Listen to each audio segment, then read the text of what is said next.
안녕하세요, 여러분. 일주일 동안 잘 지내셨나요? 지난주에 아동 관찰 및 행동 연구 1강에서는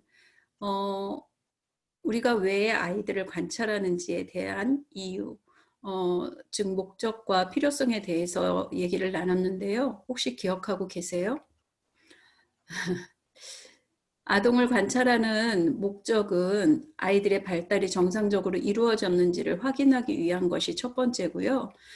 두 번째는 부모하고 상담하는 데 있어서 근거 자료를 마련하기 위해서 하기도 하고, 또 하나는 각 기관마다 그 기관의 교육 철학이 있는데 그 철학에 맞게끔 지금 활동을 진행하고 있는지에 대한 확인을 하기 위해서 하기도 한다라고 제가 말씀을 드렸고, 이런 여러 가지 일련의 것들이 중요하기는 하지만 가장 중요한 것은 지금 우리 아이들이 발달상의 정상 범주 안에 들어있는지 확인하는 거, 그리고 문제 행동을 일으켰을 때 어떤 행동들을 일으키고 있는지에 대해서 파악하기 위해서 저희가 아이들의 행동을 관찰한다고 말씀을 드렸어요. 그리고 거기에는 통제형이 있고 비통제형이 있고, 그다음에 관찰자가 같이 참여를 하느냐 아니면 참여하지 않느냐라는 어떤 분류의 또 유형에 대해서 저희가 배워봤거든요. 이번 시간에는 좀 더 구체적으로 유아를 관찰하는 데 있어서 그 유형 및 활용은 어떻게 하고 있는지에 대해서 저희가 살펴보기로 하겠습니다. 슬라이드를 그래서 이번 주의 학습 목표는 유아 관찰 유형을 좀 이해하는 걸로 보시고, 또 두 번째는 유아 관찰의 유형을 활용할 수 있다를 목적으로 가지고 가겠습니다. 자, 첫 번째, 유아 관찰을 하는 종류가 있어요. 일화 기록이라고 얘기하는데, 하나의 우연적인 행동이나 상황에 초점을 맞추어 관찰하는 것에 대한 서술식 기록의 관찰 방법이다라고 보시면 되고, 유아교육 현장에서 기본적으로 활용되는 방법이고요. 또한 이것의 목적이 있어요. 일화식으로 기록하는 일화기록법을 사용하는 목적이 있는데, 그것은 유아의 문제 행동을 파악하는 데 이 일화기록법이 굉장히 효과적이에요. 그래서 여러분들이 현장에 가셔서 이제 관찰 일지를 한 달에 한 번 정도 각 아이들마다 쓰실 텐데, 그럴 때 쓰는 방법 중에 하나가 사실은 이 일화기록이다라고 보시면 될 것 같아요. 네, 일화기록의 관찰 지침이 있는데, 교재를 한번 볼까요? 교재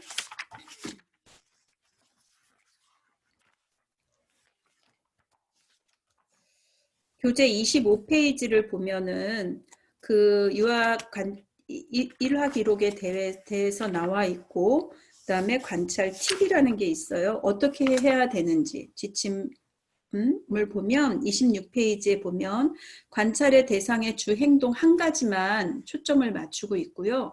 관찰한 날짜나 시간, 장면, 진행 중인 활동 등을 상황적인 자료뿐만 아니라 관찰 영유아의 이름도 써야 되고, 생년월일, 성별, 관찰자의 이름인 교사의 이름도 들어가야 되고요. 그런 기본적인 그 어떤 신상적인 부분, 그런 자료도 같이 포함되고요.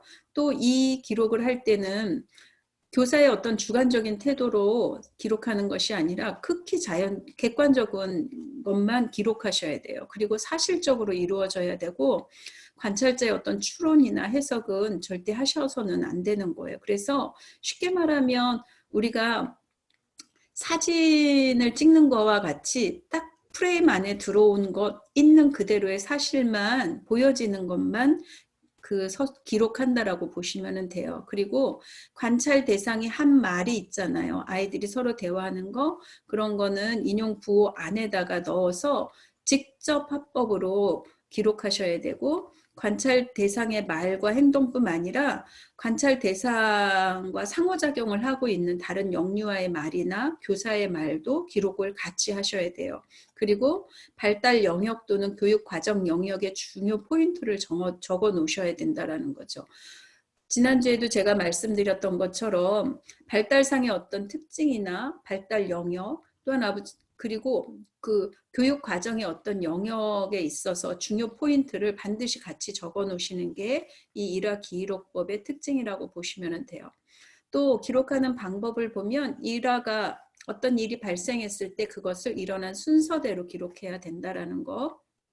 그리고 유아의 전체 행동뿐 아니라 목소리, 몸짓, 얼굴 표정 등 감정을 표현하는 사건에 대한 이해를 도울 수 있도록 기술해야 됩니다. 또 각 유아의 사회, 정서, 신체 및 언어 발달 등을 보여주는 구체적인 사건이나 행동을 기록하는 것이 일화 기록을 이렇게 관찰하고 기록하는 특징이다라고 보시면 돼요. 제가 여기에 교재에는 나와 있지 않는데 관찰 유형의 어떤 양식이나 쓴 거를 한번 예시안을 가져와 봤어요. 유아의 식습관에 대한 일화 기록이었는데요. 3세 여아이고 관찰 일시는 2015년 6월 15일 10시부터 10시 30분 동안 한 20분 정도의 아이의 식습관에 대해서 기록을 했다고 보시면 되고, 교사 누구누구, 관찰 장소 어디 어린이집, 교실 해가지고 쓰시면 돼요. 그래서 여기에 나와 있는 것처럼 유아와 함께 연두부 양념장을 보면서 교사가 이 연두부가 지금 어떤지 살펴볼까요? 라고 물었어요. 이거 차갑죠? 라는 말에 교사가 그럴까? 라고 물어보니 유아는 직접 만져보았고 아니네, 따뜻해요 라고 간식 메뉴에 대해 이야기를 나누었다. 유아들은 거미가 줄을 타고 올라갑니다 노래를 부르면서 먹었다라고 그렇게 쓰여져 있어요. 그리고 밑에 평가 부분에 보면 식사 시간에는 유아의 연령에 맞추어 식생활 지도를 하여야 한다. 음식의 맛, 형태에 관심을 가질 수 있도록 언어적 상호작용을 한다라고 되어 있어요. 그래서 여기 보시는 것처럼 지금 아마도 연두부를 먹는 거 보니까 시간상으로 봐도 아이가 오전 간식을 먹는 것 같아요. 그래서 오전 간식을 먹었었을 때 교사의 상호작용이나 내지는 아동의 어떤 태도에 대한 내용을 여기다가 관찰했고 그것을 그대로 평가하고 기록해 놓은 것 같아요. 옆에 있는 거를 보면 또 2세 여하죠. 아마 등원 시간인 것 같은데 누구누구가 어린이집 교실 앞에서 울고 있다. 누구누구를 본 교사가 다가와 누구누구 왔구나 하고 인사한다. 교사가 누구 땡땡이를 안고 엄마 안녕 이따 만나요 하자 땡땡이가 울먹이며 교사를 따라 안녕 하고 엄마에게 인사한다. 땡땡이의 엄마가 교사에게 간식컵을 주러 하자 땡땡이가 엄마를 보고 울기 시작한다. 땡땡이의 엄마는 땡땡아 엄마가 다녀올게 하고 교실을 떠난다. 여기에 특별한 어떤 교사의 감정이나 교사의 주관적인 생각이나 그런 게 있나요? 네, 이것처럼 사진을 찍은 것처럼 그렇게 관찰에 대한 내용을 기록하셔야 되는 거예요. 그래서 평가에 보면 초기 적응 시 부모와의 분리 상황에서 울음을 보이는 영아의 경우 교사가 안아주고 부모와 다시 만나는 것을 상기시켜주며 안정을 찾는 데 도움이 된다라고 평가 부분에 기록을 해놨어요. 자, 관찰 양식을 작성하는 팁이 있는데 페이지 29페이지의 교재 그 아랫부분에 보면 관찰일지 일화 기록을 작성하는 팁에 대해서 나와 있고요. 초반부에 한 거와 같이 약간 겹치는 부분이 있어서 이거는 통과하는 걸로 하겠습니다. 자, 그렇다면 일화 기록법의 어떤 실제 부분에서 보면 이거를 연구에서는 어떻게 사용하는지 한번 보죠. 어린이집에서 가장 많이 실시하는 유아평가의 유형은 관찰 기록으로 전체 조사 대상의 80.1%가 사용한다고 응답하였다. 유아평가 기록 양식은 일화 기록이 56.6%로 가장 많이 활용되어 있었고 다음으로는 생활기록부, 체크리스트 순으로 활용되고 있었다. 그리고 기록 양식이 없는 경우도 10.4%도 나타났다라고 되어 있어요. 그래서 이걸 보면 우리가 아이들을 관찰하는 방법에 있어서 56.6%라는 아주 절대적인 50%가 넘는 그런 방법이 바로 이 일화 기록법이다라고 보시면 될 것 같아요. 그다음에 연구에서는 이렇게 또 쓰인다라고 되어 있는데 일화 기록의 한계에 대해 연구에 참여한 유치원 교사들은 유아의 문제 행동을 중심으로 일화 기록을 하고 있으며 제한된 시공간 맥락 속에서 일화 기록이 이루어지고 있다고 언급하였다. 일화 기록의 한계에 대해 다음과 같이 언급하고 있는데요. 수집한 일화 기록을 충분히 분석하지 않고 있고 일화 기록은 유아 발달을 이해하거나 교육과정을 재구성하는 데 도움을 주지 못하는 단점도 있고요. 부모와의 의사소통에서도 소극적으로 활용되고 있고 또한 유아의 발달을 평가했을 만큼 일화 기록이 분석을 하지 않고 있고요. 그래서 유아에게 적절한 피드백을 제공하지 못하고 있는 단점도 또한 가지고 있어요. 그래서 추후 총체적인 평가의 자료로서 일화 기록이 가능하지 못하고 있음을 말해주는 경우도 있고 유아의 발달과 행동에 대한 총체적 평가이자 교육 과정을 근거로 이루어지는 평가 기록인 유치원 생활기록부를 작성할 때에도 누적된 일화 기록 자료를 참고하기보다는 유아에 대한 교사의 이미지나 기억 또는 일명 지침서에 예시되고 있는 문장에 의존하는 경향이 있다라고 되어 있기는 해요. 저도 오늘 교사들이 이제 3월 동안 아이들을 관찰하고 그거에 대한 평가를 하고 또한 아이들을 관찰한 그 내용을 근거로 해서 앞으로 활동을 어떻게 계획할지에 대한 관찰 일지를 보고 왔어요. 그 내용을 중심으로 보면 대부분의 교사들은 일화 기록법을 사용해요. 뭔가 특징적인 내용, 어느 영역에서 한 영역을 선택을 하고 만약에 예술에 관련된 영역이다 그러면 예술 영역에 들어가서 그 아이가 행동했던 내용을 이렇게 사진을 찍은 것 같이 써놓고 그 옆에 비고란에는 이 아이가 이러이러한 특징을 가지고 있는 것 같다. 그러니까 다음번엔 이런 식으로 하겠다라는 어떤 계획이나 교육의 목표가 나와 있다고 보시면 될 것 같아요. 네, 단점은 조금 전에 연구 발표에서 나온 것처럼 시간이 많이 장점을 보면 시간이 많이 필요하지 않죠. 잠깐 관찰하는 거거든요. 그리고 간편하게 육하 원칙에 의해서 기록할 수 있어요. 그리고 정확하고 분명한 기록을 남길 수 있고 관찰에 초점이 있고 누적된 자료는 아동의 행동을 이해하고 지도 계획을 세우는 데 중요한 자료가 되기도 해요. 관찰 대상 아동에 대한 기록을 통해 아동의 발달 상황을 확인할 수 있다. 제가 오늘 조금 전에 관찰 일지를 보고 왔다 그랬잖아요. 제가 일일이 보육실에 들어가서 아이의 행동이나 뭔가 활동을 같이 하지 않죠. 그럼에도 불구하고 선생님이 관찰 일지를 쓴 내용을 보면서 그 아이에 대해서 추측할 수가 있어요. 예. 그래서 어느 정도는 발달 상황을 제3자가 확인할 수 있는 긍정적인 장점도 있다는 거 여러분들이 아시면 될 것 같고요. 단점은 좀 전에 얘기한 것처럼 객관적으로 써야 됨에도 불구하고 관찰자의 편견이 들어갈 수 있고 시간이 지나면서 왜곡될 수도 있고 이걸 해석하면서 오류를 범할 수도 있고 관찰자가 부담을 가질 수도 있고 표본식 기술에 비해 상황 묘사가 적어 맥락을 파악하는 데 어려움이 있어요. 그 다음에 관찰 대상의 수가 제한적이죠. 하나에만 집중해서 보다 보니까 전체를 볼 수 없는 거예요. 그러다 보니까 이 아이에 대한 어떤 행동 특성만 기록하게 되고 옆에 A나 C가 B나 그 아이가 했던 행동에 대한 어떤 내용은 여기에 기록하기가 어렵다라는 거죠. 그리고 해석 시 오류를 범할 수 있는 내용을 좀 더 살펴보면 교사의 어떤 성격이나 내지는 교사가 선호하는 입장에서만 쓸 수 있어요. 그래서 왜곡될 수도 있고 그것을 아이의 행동을 해석하다가 오류를 범할 수도 있고 편견을 가질 수도 있는 단점이 있기는 해요. 그렇지만 그럼에도 불구하고 현장에서 가장 많이 쓰고 있는 게 일화 기록법이다라고 보시면 되겠습니다.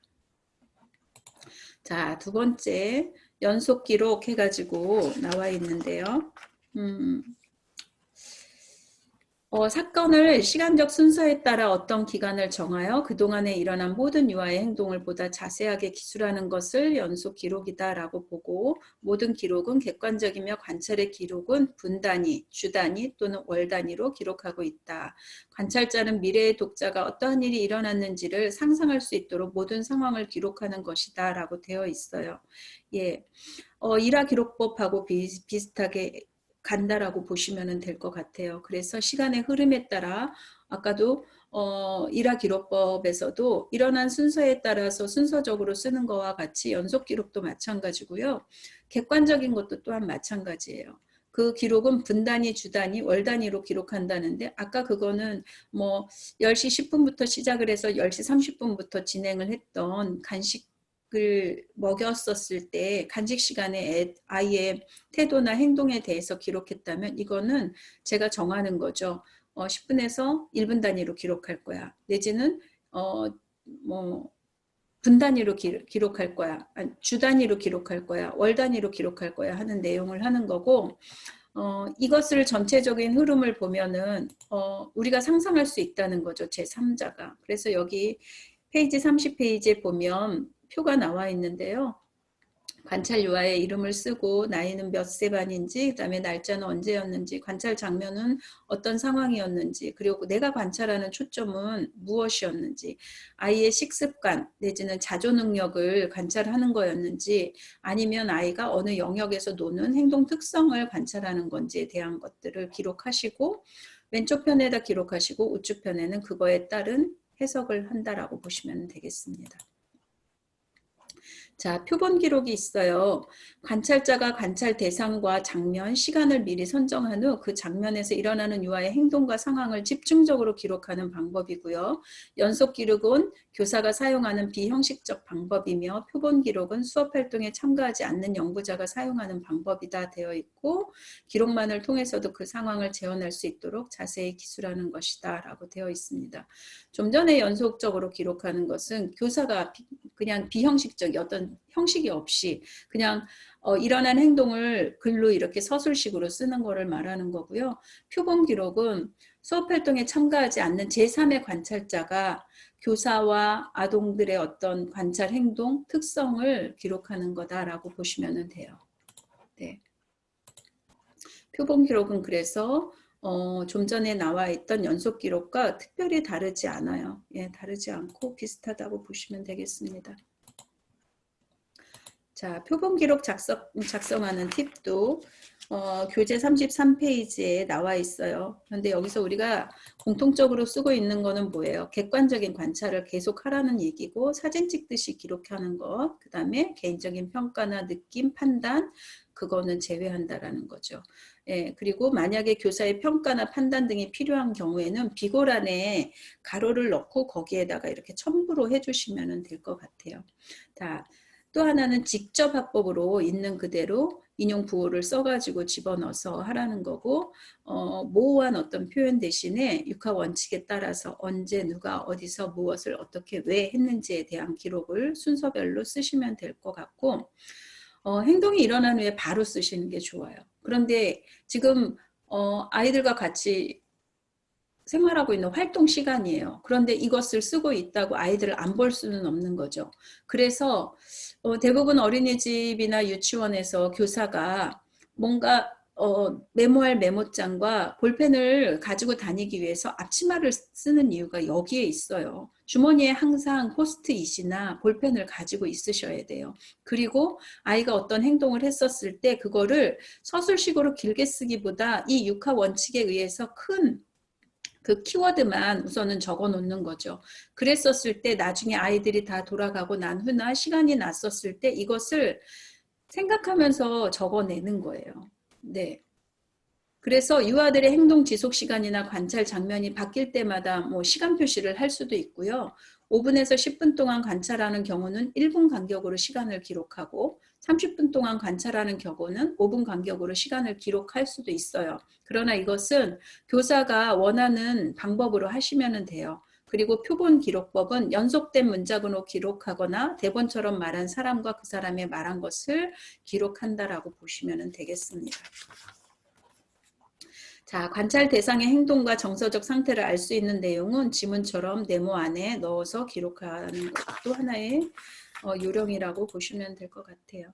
자, 시간 표지법이라는 또 하나의 관찰 유형이 있습니다. 관찰 대상인 유아의 행동을 정해진 시간 동안 일정한 간격으로 행동의 출현 빈도수를 기록하기 위해 이용하는 방법이고요. 관찰 시간에 시간 안에 일어난 행동만 관찰하고 그 외의 시간에 일어난 것은 적지 않아요. 이런 표본을 기초로 하여 유아의 행동이 바람직한 방향으로 변화되는 것에 목적이 있고 유아에게 도움을 주기 위한 방법인데 타임 샘플링이라고 하는 것처럼 시간을 정해놓고 그 시간에 일어난 일만 기록하는 거다라고 보시면 되고요. 이런 제가 만약에 10시부터 10시 30분까지 한 아이를 정해놓고 관찰하고 있어요. 그런데 거기에서 어떻게 관찰하느냐 시간표지법은 제가 구조화된 어떤 질문지가 있을 거 아니에요. 그 행동에 출현 유무가 있는지 없는지 내지는 빈도 몇 번이나 그 행동이 나타났는지 그 다음에 그 행동이 나타났는데 지속시간은 얼마나 되는지에 대한 내용을 준비해 놓고 시작한다라는 거죠.